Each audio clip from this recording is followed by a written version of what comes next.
नमस्कार दोस्तों। कक्षा 12वीं केमिस्ट्री के अंतर्गत हमने पिछले वीडियो में भाग 4 तक देखा था। आज हम पढ़ेंगे भाग 5 के बारे में। यदि आप चैनल पे नए हैं तो चैनल को सब्सक्राइब कर लें और घंटी जरूर दबा लें ताकि आपको हर वीडियो की नोटिफिकेशन मिलती रहे। आज के भाग में हम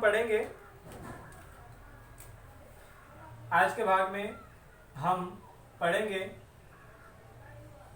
द्रव स्नेही कोलाइड।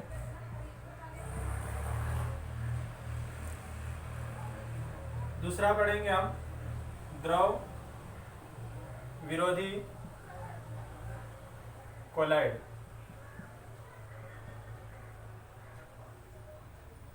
तीसरा पढ़ेंगे वास्तविक विलयन।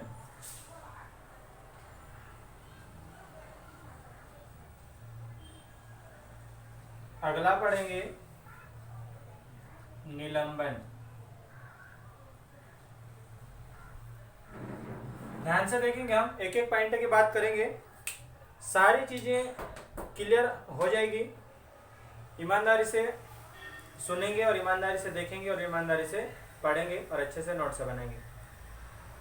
अगर आप प्रश्न बनाना चाहते हैं तो प्रश्न इस तरह से बन सकता है कि निम्नलिखित को परिभाषित कीजिए। उसके बाद में ये चारों पॉइंट लिख लेना। द्रव स्नेही कोलाइड, दूसरा द्रव विरोधी कोलाइड, तीसरा वास्तविक विलयन और चौथा निलंबन। ये चारों पॉइंट लिख सकते हो आप। स्क्रीनशॉट ले लो, प्रश्न लिख सकते हैं। मैं बोल रहा हूँ प्रश्न क्या बनेगा, निम्न को परिभाषित कीजिए। उसके बाद में ये चारों लिख लो, ये प्रश्न हो जाएगा। अब हम उत्तर के बारे में एक एक पॉइंट को समझते हैं। ये चारों पॉइंट लिख लो।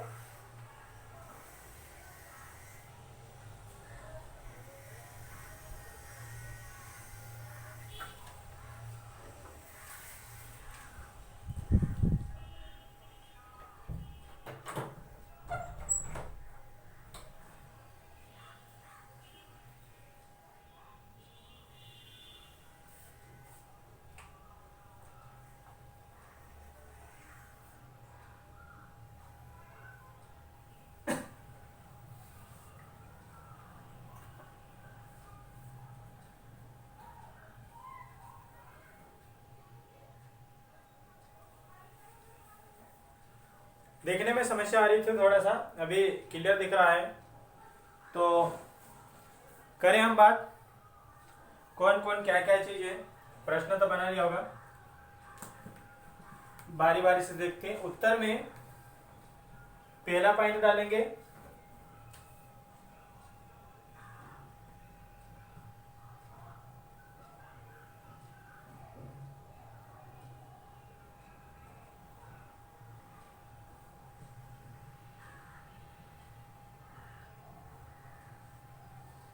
प्रश्न के उत्तर में क्या डालेंगे, पहला पॉइंट डालेंगे। पहला पॉइंट है क्या था अपने पास, पहला पॉइंट है द्रव स्नेही कोलाइड। द्रव स्नेही कोलाइड। पिछले वीडियो में हमने कोलाइड विलयन की परिभाषा पढ़ी थी, कोलाइडी अवस्था की। ऐसा द्रव या ऐसा पदार्थ जिनकी अवस्था या जिनके कणों का आकार 1 नैनोमीटर से 100 नैनोमीटर के बीच में होता है, उसको हम कोलाइडी अवस्था या कोलाइडी विलयन कहते थे। कोलाइडी विलयन के अंतर्गत हम 2 प्रकार पढ़ेंगे। कौन कौन सा, एक तो द्रव स्नेही कोलाइड और एक द्रव विरोधी कोलाइड। तो द्रव स्नेही कोलाइड क्या होता है उसकी बात करें हम। द्रव स्नेही कोलाइड जैसे हमने ले लिया, यहाँ पे कोई पानी ले लिया या जलीय विलयन ले लिया, इसमें हम कोई कोलाइडी पदार्थ डालते हैं। कौन सा पदार्थ डाल रहे हैं हम, कोलाइडी पदार्थ। जैसे कोई कोलाइडी पदार्थ डाल दिया हमने, शहद। शहद क्या है, एक प्रकार का कोलाइडी विलयन है। गोंद, गोंद क्या है, एक प्रकार का कोलाइडी विलयन है। अगर हम इसमें शहद या गोंद डाल देते हैं तो एकदम से तो नहीं घुलेगा, किसी जलीय विलयन में डालेंगे तो एकदम से नहीं घुलेगा, लेकिन थोड़ी देर इसको हिलाएंगे हम। जलीय विलयन में हम किसको डाल रहे हैं? शहद या गोंद। शहद या गोंद क्या है? कोलाइड है। अगर शहद या गोंद को हम डालते हैं तो इतनी आसानी से तो नहीं घुलेगा, लेकिन उसको ज्यादा हिलाएंगे तो क्या करेगा? घुल जाएगा। घुल जाने के बाद में उसको रहने देंगे, थोड़ी देर रहने देंगे, तो क्या होगा? गोंद और शहद जो है वो अलग हो जाता है। जैसे अर्धपारगम्य झिल्ली की बात करें, जैसे यहाँ ये कपड़ा है, अब इस कपड़े में हम जैसे ही पानी डालेंगे तो शहद और गोंद घुल गया था, जब हमने घोला था घुल गया था। जैसे हम उस विलयन को यहाँ पे डाला तो पानी तो इसको पार करके आगे निकल जाएगा, लेकिन शहद और गोंद जो है वो यहाँ पे चिपक जाएगा। मतलब ये ऐसा कोलाइडी विलयन है जो जलीय विलयन में घोलने पर घुल जाता है और अलग करने पर अलग भी हो जाता है, मतलब पृथक कर सकते इसको। तो इसकी परिभाषा क्या हो जाएगी? वे पदार्थ जिनका जलीय विलयन बनाने पर वे विलयन में मिश्रित हो जाते हैं या वितरित हो जाते हैं या घुल जाते हैं तथा उन्हें पृथक किया जा सकता है। पृथक करने पर वे अपनी पूर्वावस्था में आ जाते हैं। ऐसे पदार्थों को द्रव स्नेही कोलाइडी विलयन कहते हैं या द्रव स्नेही कोलाइड कहते हैं। क्या बोलेंगे? ऐसे पदार्थ जिनका जलीय विलयन बनाने पर जल में विलीन हो जाते हैं और पृथक्करण करने पर वापस पृथक हो जाते हैं। ऐसे पदार्थों को क्या बोलेंगे? द्रव स्नेही कोलाइड। फिर इसकी बात करेंगे हम दूसरी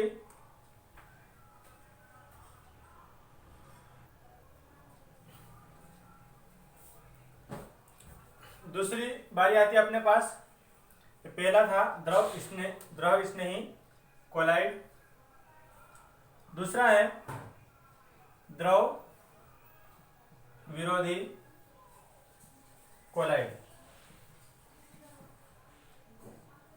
द्रव विरोधी कोलाइड किसको बोलेंगे हम? द्रव विरोधी कोलाइड, जैसे हमने कोई जलीय विलयन लिया और जलीय विलयन में हमने कोई, जैसे मान लो सल्फर मिलाया। सल्फर खाद जो आता है अपने यहाँ खेती बाड़ी में, मक्का में या उसमें डालने के लिए जो खाद आता है उसमें सल्फर मिला रहता है। अगर हम उसको जलीय विलयन में मिला देते हैं तो किसी तरह से, पहली बात तो घुलेगा नहीं, दूसरी बात अगर हम किसी तरह से उसको घोल देंगे तो उसको वापस नहीं ला सकते हैं। जैसे देखा होगा कि खाद जो होता है, जैसे खेत में खाद रखने जाते हैं तो हाथ पे चिपक जाता है, और हाथ पे चिपक जाता है तो फिर वो हाथ से मतलब हटता नहीं है वहां से। उसको कहीं भी कर लो, कितना भी उसको मसलो, हाथ से बिल्कुल भी ना हिलेगा, ना डुलेगा, ना हटेगा। तो ये जो खाद है या सल्फर है वो क्या कहलाएगा? द्रव विरोधी कोलाइड कहलाता है। परिभाषा क्या हो जाएगी? वे पदार्थ जो किसी जलीय विलयन में, ये क्या लिया था हमने? जलीय विलयन। वे पदार्थ जो किसी जलीय विलयन में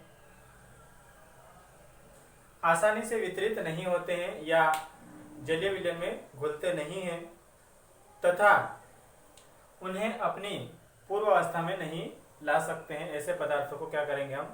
क्या बोलेंगे? द्रव विरोधी कोलाइड या द्रव विरोधी कोलाइडी विलयन कहते हैं। दूसरी, पहली बात समझ में आ गई, दूसरी बात समझ, सिंपल सी बात है। द्रव स्नेह मतलब जो घुल जाता है और वापस अपनी पूर्वावस्था में आ जाता है, ऐसे पदार्थों को द्रव स्नेही पदार्थ कहते हैं। और ऐसे पदार्थ जो घुलता नहीं है और अगर घुल जाए तो फिर वापस अपनी पूर्वावस्था में नहीं आ सकते या बहुत कठिनाई से आते हैं, ऐसे पदार्थों को क्या बोलेंगे हम? द्रव विरोधी कोलाइड। दो बात हो गई। तीसरी बात, पहले सभी पूरी बात देख लेते हैं, उसके बाद में लिख लेंगे हम।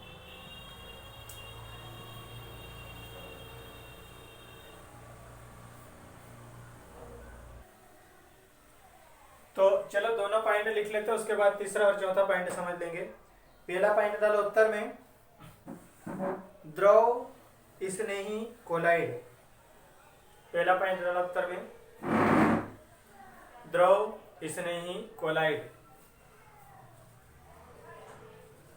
उसमें लिखो द्रव स्नेही कोलाइड में वे पदार्थ जो किसी द्रव के संपर्क में आने पर, वे पदार्थ जो किसी द्रव के संपर्क में आने पर,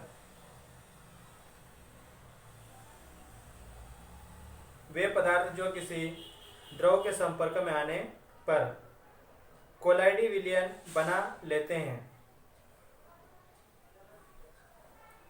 वे पदार्थ जो किसी द्रव के संपर्क में आने पर कोलाइडी विलयन बना लेते हैं। कोलाइडी विलयन बना लेते हैं तथा वे पदार्थ जो किसी द्रव के संपर्क में आने पर कोलाइडी विलयन बना लेते हैं तथा इन्हें अवक्षेपित करने पर,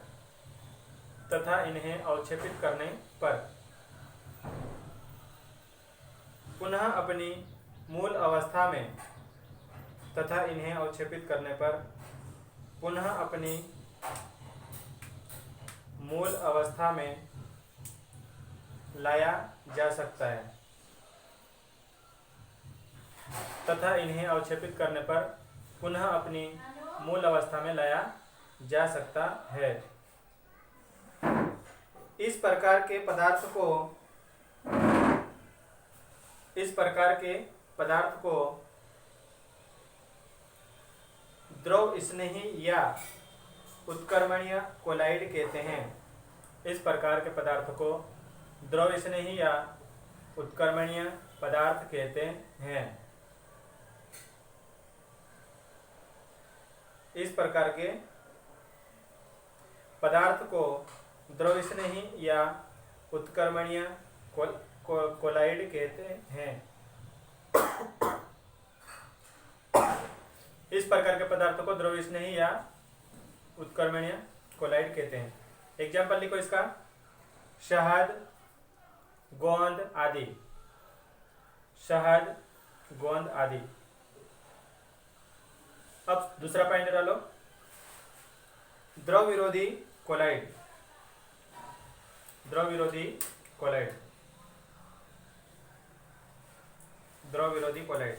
उसमें लिखो, वे पदार्थ जो किसी द्रव के संपर्क में आने पर, वे पदार्थ जो किसी द्रव के संपर्क में आने पर विलयन नहीं बनाते हैं। वे पदार्थ जो किसी द्रव के संपर्क में आने पर विलयन नहीं बनाते हैं। वे पदार्थ जो किसी द्रव के संपर्क में आने पर विलयन नहीं बनाते हैं तथा इन्हें अवक्षेपित करने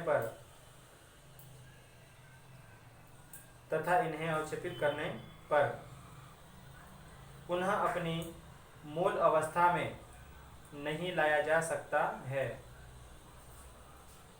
फिर से बोल रहा हूं मैं, वे पदार्थ जो किसी द्रव के संपर्क में आने पर विलयन नहीं बनाते हैं तथा इन्हें अवक्षेपित करने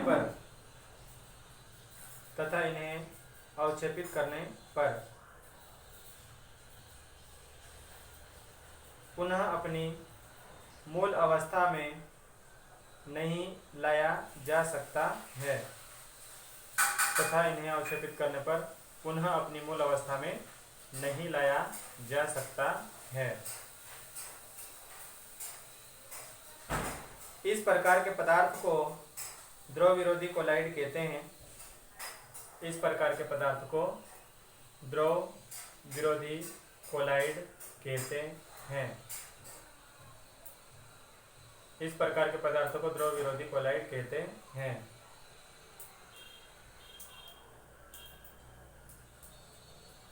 एग्जाम्पल, सल्फर, फास्फोरस आदि। सल्फर के कोष्टक लिख लेना एस। फास्फोरस के कोष्टक में लिखा पी।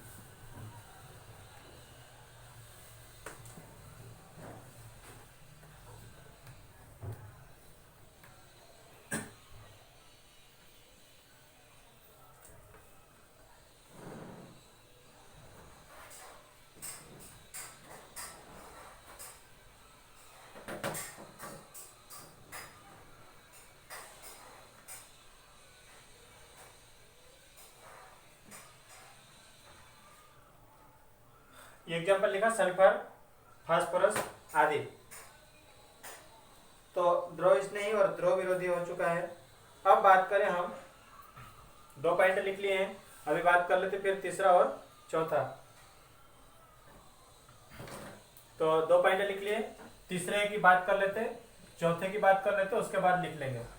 तो तीसरा पॉइंट क्या था अपने पास, थर्ड पॉइंट था अपने पास वास्तविक विलयन। वास्तविक विलयन ये भी ऐसा ही है, जैसे मान लो कि ये पानी लिया हमने, द्रव लिया, ये क्या लिया हमने, द्रव लिया। अब इस द्रव में हमने कोई पदार्थ डाला, जो पदार्थ हमने डाला, जैसे मान लिया हमने NaCl डाला, NaCl यानी कि नमक,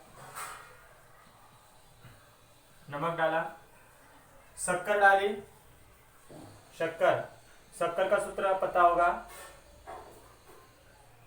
शक्कर का सूत्र C12H22O11, ये शक्कर का सूत्र होता है। तो इन पदार्थों को अगर हम पानी में डालते हैं, जलीय विलयन बनाते हैं, तो क्या होता है कि ये जो नमक है, शक्कर है, क्या होते हैं, पूरी तरह से घुल जाते हैं और इतने छोटे हो जाते हैं कि हमको खुली आंखों से दिखाई नहीं देते हैं। और अगर इसको हम अर्धपारगम्य झिल्ली में से गुजारते हैं तो विलायक के साथ साथ में विलेय के कण भी आर पार निकल जाते हैं। तो ये जो विलयन बनता है, इस विलयन को वास्तविक विलयन कहते हैं। क्या बोलेंगे, इस विलयन को वास्तविक विलयन कहते हैं। जब इसकी परिभाषा लिखेंगे तो कैसे लिखेंगे, जब किसी द्रव विरोधी कोलाइडी विलयन को किसी जलीय विलयन में मिलाया जाता है, जब किसी क्रिस्टलीय पदार्थ को, द्रव विरोधी नहीं, जब किसी क्रिस्टलीय पदार्थ को जलीय विलयन में डाला जाता है तो क्रिस्टलीय पदार्थों के कणों का आकार इतने छोटे होते हैं कि वे हमें दिखाई नहीं देते हैं। तो इस प्रकार का जो विलयन होता है उसको बोलेंगे हम वास्तविक विलयन। एक आखिरी पॉइंट अपने पास जो बचा है उसका क्या समझना है, कैसे समझना है, निलंबन। ये क्रिस्टलीय पदार्थ की बात हो गई। अगर हम धूल मिट्टी के कण, रेत किसी जलीय विलयन में मिलाते हैं या पानी में डालते हैं और उसको घोल देते हैं, हिला देते हैं, तो जब हिलाएंगे उस समय तो हिल जाएगा, लेकिन जैसे हिला के छोड़ देंगे तो थोड़ी देर के बाद धूल मिट्टी के कण और रेत जो है वो क्या होंगे, पानी में तली में नीचे बैठ जाएंगे और हमको स्पष्ट रूप से दिखाई देते हैं। तो जो स्पष्ट रूप से दिखाई देते हैं इस घटना को निलंबन कहते हैं। और इधर क्या किया हमने, नमक, शक्कर, ये क्रिस्टलीय पदार्थ डाला और उसको घोल दिया, तो इसके कण घुल जाते हैं और इतने छोटे हो जाते हैं कि वो दिखाई नहीं देते हैं।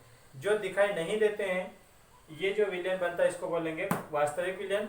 और यहाँ पे स्पष्ट रूप से धूल मिट्टी के कण और रेत दिखाई दे रहे हैं, तो ये जो पदार्थ है या ये जो घटना है, इस घटना को बोलेंगे निलंबन। तीसरा पॉइंट डालो, हम लिखते हैं तीसरे पॉइंट में क्या था अपना तीसरा पॉइंट, वास्तविक विलयन। डाला तीसरा पॉइंट वास्तविक विलयन, लिखो उसमें,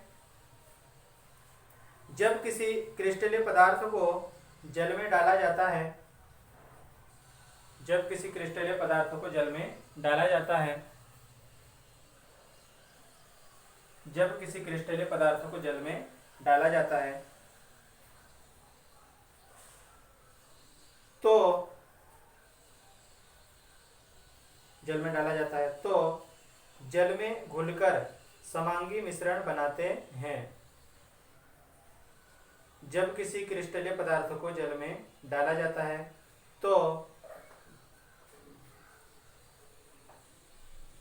जल में घुलकर समांगी मिश्रण बनाते हैं। जब किसी क्रिस्टलीय पदार्थ को जल में डाला जाता है तो जल में घुलकर समांगी मिश्रण बनाते हैं। इनके कणों का आकार इतना छोटा होता है, इनके कणों का आकार इतना छोटा होता है कि ये दिखाई नहीं देते हैं। इनके कणों का आकार इतना छोटा होता है कि ये दिखाई नहीं देते हैं।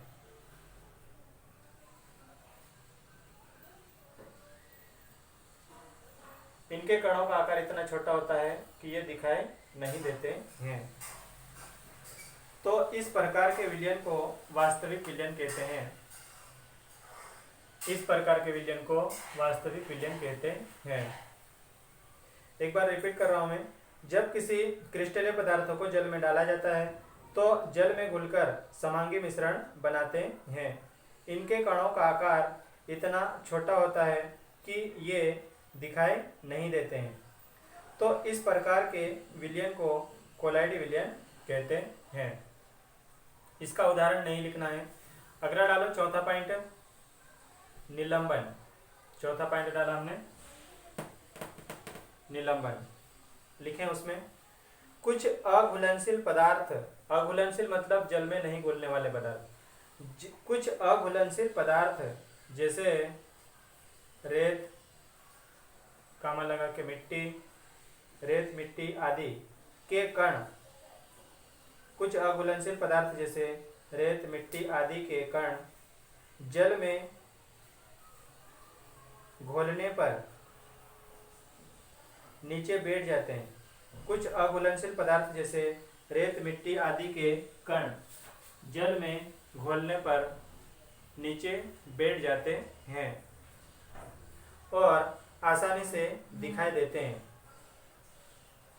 नीचे बैठ जाते हैं और आसानी से दिखाई देते हैं। इस घटना को निलंबन कहते हैं। इस घटना को निलंबन कहते हैं। एक बार रिपीट कर रहा हूं मैं। कुछ अघुलनशील पदार्थ जैसे रेत मिट्टी आदि के कण जल में घोलने पर नीचे बैठ जाते हैं और आसानी से दिखाई देते हैं। इस घटना को निलंबन कहते हैं। तो ये चारों पॉइंट पूरी तरह समाप्त हो चुके हैं।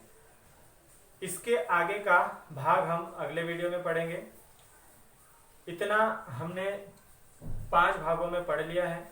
इतना आप आसानी से याद कर सकते हैं, पढ़ सकते हैं और नोट्स बना सकते हैं। आगे दूसरे सब्जेक्ट के वीडियो देखने के लिए प्लेलिस्ट पर जाकर आप ढूंढकर देख सकते हैं और वीडियो को अधिक से अधिक शेयर जरूर करें।